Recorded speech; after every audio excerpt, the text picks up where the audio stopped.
모두 날 따라 따라 콧바람 삐끗바람 Let you up 신바람바람바람 Let me up 콧바람 달려 I'm coming 오늘도 running 이제 날 따라와 따라 콧바람 신바람 Herkese tekrar merhabalar. Kanalıma hoş geldiniz.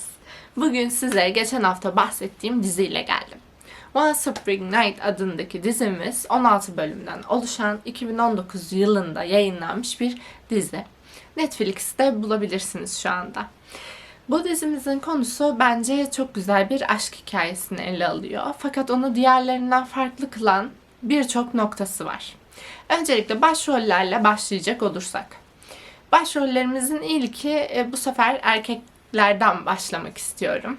Çünkü neden olmasın? Bir değişiklik yapalım bu dizi için. Jung Hae-in adlı oyuncumuz ana başrolümüz diyebiliriz. Ve çok başarılı bir oyuncu. Benim çok beğendiğim bir oyuncu. Burada canlandırdığı karakterse bekar bir baba.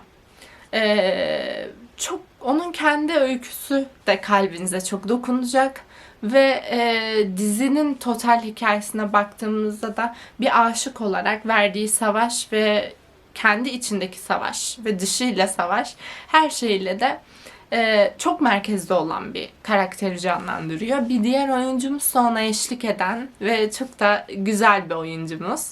Han Jimin adlı oyuncumuz da çok özgürlüğüne düşkün, mutluluğu arayan ve hayat sıralamasında mutluluğun birinci sırada olduğu bir kadın. Kendisinin uzun süreli devam ettirdiği bir ilişkisi var fakat bu ilişkiden ne derece memnun ve bu ikili karşılaştığında bizi ne tip bir hikaye bekliyor? Aslında dizinin konusu bu. Çok fazla konuşup spoiler vermek istemiyorum. Çünkü çok spoiler'a açık bir mesele ama bu iki karakterin tahmin edebileceğiniz üzere ilişki gelişimini adım adım izleyeceğiniz bir dizi sizi bekliyor. Şimdi size klibe uğurlayacağım. Yorum kısmında çok daha fazla konuşmak istiyorum. O yüzden yorum kısmında tekrar görüşelim.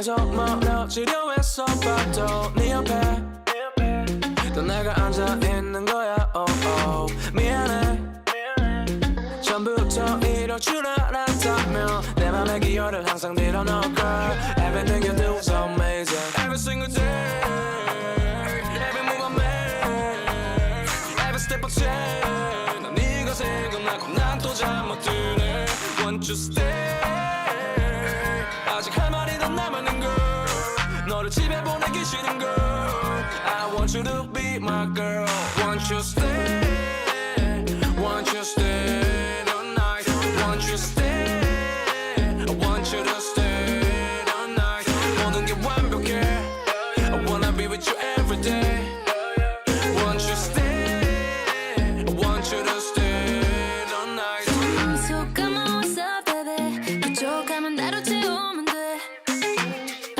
서툴러도 한 걸음만 더 내게 다가갈게 Anything for you 잘 빠지 않아도 돼 네가 왜 주위에 빛이 가득해 Go on and on and on 끝나지 않길 바래 내가 eyes They never lie Say that you'll be mine 나와 나는 비비들이 얘기해줄게 아직 할 말이 더 남은 걸 너를 집에 보내기 싫은 걸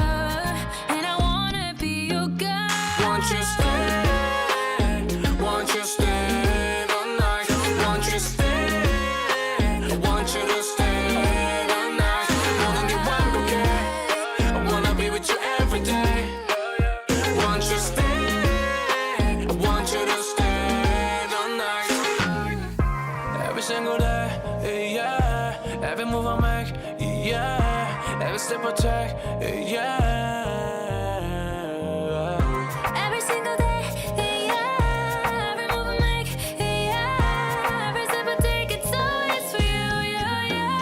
Won't you stay?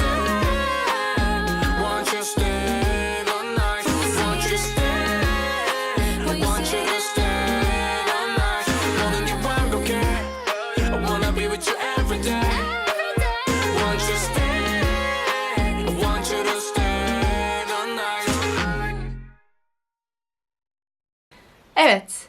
Şimdi özellikle konu kısmında çok konuşamadım. Çünkü spoiler vermek istemedim. Ama şöyle bir değerlendirecek olursak.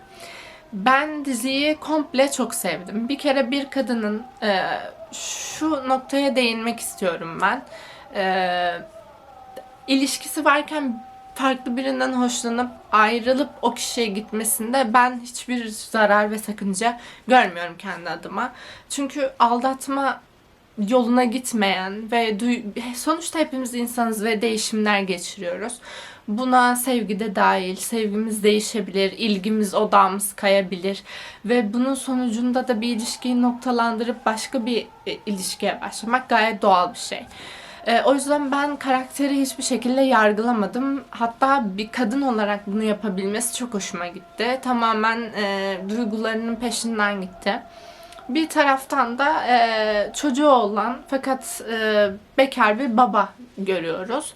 Genç yaşta baba olmuş ve ister istemez toplum tarafından da yargılanmış bir karakter görüyoruz. Ve bu yargılamayı onun yaşıtları, hatta birkaç yaş üstü olan insanlar yapıyor. Bunu acı nasıl bir şey olarak görüyorlar ve hani kim bilir ne yaptı da yalnız kaldı, kadını nasıl kaçırdı gibi bir dedikodu kazanın içinde. Bence o karakterin de çok sabırlı oluşu ve yavaş yavaş ilişkiyi şekillendirmesi gayet güzel oldu. Ağırdan alıyorlar. Bir noktada şunu düşündüm. 16 bölüm dizimiz bildiğiniz üzere. Yani 12 bölümde de bitebilecek bir dizi ama bazı süreçleri çok detaylı ve çok yavaş işlemişler. Bu sıkıcı diye söylemiyorum ama 12 bölümde de toplanabileceğini ben düşünmüştüm. Onun haricinde çocukla olan ilişkileri, sahneleri, her şeyle çok tatlıydı. Yani ben çok sevdim. Bakış açısını çok sevdim. Kadın başrolümüzün canlandırdığı karakterin hem özgürlükçü oluşu ama bir yandan da güzel bir anne olabileceğini ve bunun normalleştirilmesinde de güzel bir temsil olduğunu düşünüyorum. Ki bu normal bir şey. Normalleştirmek bile biraz garip kaçıyor insanın ağzına. Ama güzel bir diziydi. Hayattan bir bölüm izliyorsunuz ve gayet de eğleniyorsunuz. Çünkü başrollerimiz çok başarılı. Keza yardımcı karakterler ve dizinin totalini de ben gayet beğendim. Çok da başarılı buldum. Umarım siz de beğenirsiniz diziyi. O zaman bir sonraki videoma kadar kendinize iyi bakın. Hoşça kalın.